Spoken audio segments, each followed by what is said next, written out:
Bonjour, je suis Noshka et je suis chanteuse.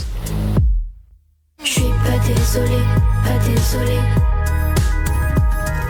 Je veux te voir pleurer, te voir pleurer.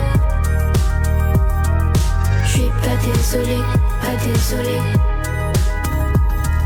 Je veux te voir pleurer, te voir pleurer. Alors, j'ai voulu faire un projet en 3 étapes parce que ça me permettait de prendre mon temps. J'ai l'impression qu'en ce moment, la sortie des projets, c'est très éphémère. Quelque chose sort et très vite, on passe à l'étape d'après ou à quelqu'un d'autre, etc. On oublie très très vite les sorties musicales, même les films, tout ça, sauf quand vraiment il y a un événement et un truc que personne ne loupe, mais c'est très rare. Et je suis pas à cette place-là, je crois. Je suis plutôt quelqu'un qui fait plein de petits projets ici et tout le temps. Donc c'était assez proche de mon image. Et ensuite, quand j'ai sorti la première partie de l'album, j'avais pas encore la 3e. Donc ça me permettait aussi de la vivre un petit peu. C'est un chemin un petit peu que je fais sur 1 an. Et voilà, comme ça mon public peut aussi le vivre un peu avec moi. Et moi, ça me permet d'être là de manière très régulière et tout.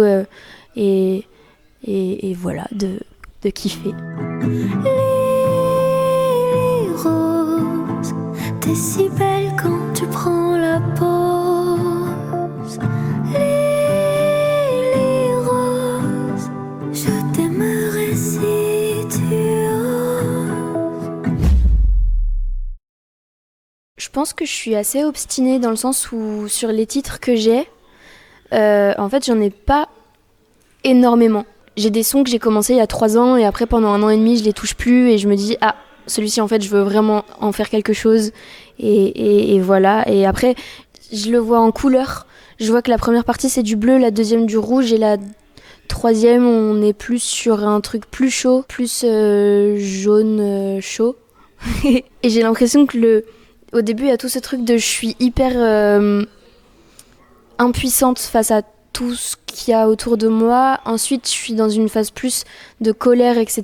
et de violence. Et après, j'essaye de m'apaiser. Alors, je suis encore dans la phase... J'essaye de me dire... Je pense que pour être bien, il faut que je m'accepte comme je suis. C'est encore l'étape que je dois faire. Mais pour moi, c'est un petit peu ça le chemin à la fin de l'album. C'est ce truc de... Ils sont dans cet ordre-là parce que c'est un peu l'ordre... Pas forcément dans lequel je les ai faits, mais dans lequel, quand on écoute, comme si on regardait un film, il y a la phase au début plutôt situation, ensuite les péripéties et ensuite le dénouement. Et je crois que c'est un petit peu ce schéma-là, cet album. Je ne t'aime plus, mais je t'aime toujours encore un peu quand même, mais plus pareil. Je ne t'aime plus, je ne t'aime plus comme quand je te disais je t'aime, c'est plus pareil. Je sais que si j'aimerais bien faire du cinéma aussi. Enfin, quand j'étais petite, j'avais commencé par faire ça, à écrire des films et tout. Peut-être qu'un jour je ferai un projet où il y a ma musique et de l'image, mais je serais plutôt, je crois, du genre à faire des longs métrages et utiliser ma musique en bande originale, mais dans vraiment un contenu long. Si on prend par exemple le titre Heureuse à nouveau ou même Lily Rose, qui sont des titres qui parlent vraiment des émotions profondes, soit de l'envie de mourir, soit d'avoir un crush sur quelqu'un et on s'y attendait pas trop. Je trouve que c'est un truc qui peut totalement arriver dans une scène de film à un moment où la personne broie du noir un petit peu. Et du coup, pourquoi pas un jour les mettre dans des contenus longs, dans des longs films, ça j'aimerais bien, dans les longs films, dans des longs métrages. Après c'est aussi, pour le coup, financièrement, faire des contenus, faire des clips et des courts-métrages, c'est vraiment un coût. Et du coup, je suis vraiment team... je fais beaucoup de contenus courts sur les réseaux, en m'appliquant au maximum. Comme ça, il y a plein d'images pour tous mes sons. Et on n'a pas des énormes tournages pour des gros contenus. Regarde comme je suis belle, sans toi tu ne me méritais pas. Regarde comme je suis belle, sans toi je perdais mon temps avec toi. Ça dépend des sujets, en fait, et des périodes. En ce moment, j'ai du mal à écrire. j'ai tendance à prendre un cahier, j'écris non-stop pendant 20 minutes et après je le touche plus pendant vraiment des semaines. En fait, j'ai vraiment 2 carnets pleins d'écriture et j'en ai rien fait pour le moment. Peut-être aussi parce que j'ai la tête dans l'album et du coup, j'ai pas trop pris le temps de me poser pour vraiment écrire. Mais je sais que le fait d'écrire presque en vomi et tout mettre sur le côté après, c'est totalement, je mets les choses sous le tapis, donc c'est difficile, je pense, parfois, je pense qu'il y a des sujets, j'ai du mal à les faire sortir. Après, c'est aussi libérateur.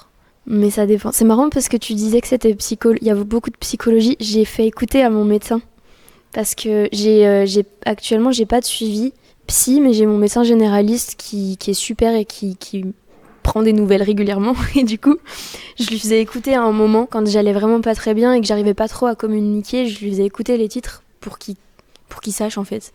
Donc c'est marrant. Et l'autre chose rigolote, ce qui n'est pas vraiment drôle, mais j'ai quelqu'un qui m'a envoyé un message et qui m'a demandé si j'avais un trouble précis et qui a écouté l'album et qui m'a dit je sais que t'as ça, j'ai la même chose. Et en fait, je me suis dit oh ouais, oui, en fait. Et alors que j'en ai jamais parlé ouvertement, mais il y a ce truc en fait où les gens se retrouvent aussi dans tous les excès et tout ce que tu disais avec les espèces de fluctuations qu'il y a dans l'album. Et ouais, voilà. En fait, je crois qu'il y a ça aussi dans ma musique. Il y a à la fois une part d'acceptation de tout ça, et à la fois, je sais qu'il y a un truc qui doit bouger aussi. Si on prend juste l'école, il y a un truc qui doit changer dans l'éducation. Moi, mes parents, ils ont tous les deux été instits à un moment donné. Et je me souviens être petite et dire à mon instit, est-ce que on veut du mal à ma maman parce qu'elle se faisait harceler par des élèves et par une directrice. Et j'étais dans la classe à côté, donc j'entendais tout ça. Et je me souviens, moi, être en, CM1, CM2. Et en fait, j'avais beaucoup de vomissements, j'étais malade très souvent. Et l'instit, devant moi, à ma mère, avait dit « Je pense que Nolwenn, elle fait semblant, elle veut pas venir à l'école. » Et en fait, ça, je me suis rendu compte, là, il y a quelques mois, je me suis dit « Mais ça s'appelle une phobie scolaire. » Et ce qui est fou, c'est qu'à ce moment-là, j'ai 10-11 ans et je me rends pas vraiment compte que c'est ça. Et en fait, rien que ça, du coup, en fait, à ce moment-là, pour moi, l'instituteur ne comprenait pas mon mal-être. Et je me dis encore, j'étais une enfant discrète. Mais tous ceux qui sont turbulents, c'est que généralement, ils ont besoin de s'exprimer. Il faut les aider à s'exprimer. Après, on est tous enfermés et on explose à un moment, quoi. Il faut changer des choses. J'aimerais dire adieu les cons, adieu les cons, adieu les cons. Leur faux sourire, leur frustration. Adieu les cons, adieu les cons. Flemme de mourir noyé dans leurs questions. Je dis adieu les cons. Ça dépend des moments. Y a plein. En fait, je vais. Mais les choses qui vont pas bien, c'est d'autres choses. Je pense que c'est aussi en grandissant, j'ai plus les douleurs de quand j'avais 17 ans, j'ai celles de quand t'as 23 ans. Et après, je pense que j'ai des travers que j'ai pas encore trop mis sur papier. Mais je rencontre un peu ce que c'est que quand tu vas mal très longtemps, après tu as l'impression que t'es plus toi quand tu vas mieux. T'es presque en train de te dire mais c'est mieux quand je vais mal parce qu'au moins je me reconnais. Et ça c'est un truc que j'ai pas écrit parce que ça c'est un des sujets où je me dis ouh là là c'est glissant. Mais en même temps je connais plein de gens qui passent par là. Mais je me dis que ça c'est peut-être pas aller très très bien aussi par moment de se dire toutes ces pensées là. Donc je sais pas trop. Mais j'essaye de pas trop penser parce que si je commence à penser je m'arrête pas. Et je sais plus comment je vais. En vrai il y a des sujets où ça va bien. En amour, ça va bien. En amitié, ça va pas trop. Mais ça, c'est beaucoup ce qu'il y a dans mon album. Et je dors pas beaucoup. Je fais des insomnies. Et donc, je pense qu'il y a des choses encore qu'il faut que je digère, mais je sais pas forcément trop quoi. Mais bon, c'est la vie, hein. Il y a un truc qui est très chouette, c'est que mes chansons qui parlent d'idées noires, ça me parle moins maintenant. Donc, c'est cool. A priori, c'est que j'ai bien avancé là-dessus. Par contre, elles me font beaucoup de bien quand je les chante en concert. C'est hyper libérateur, c'est impressionnant.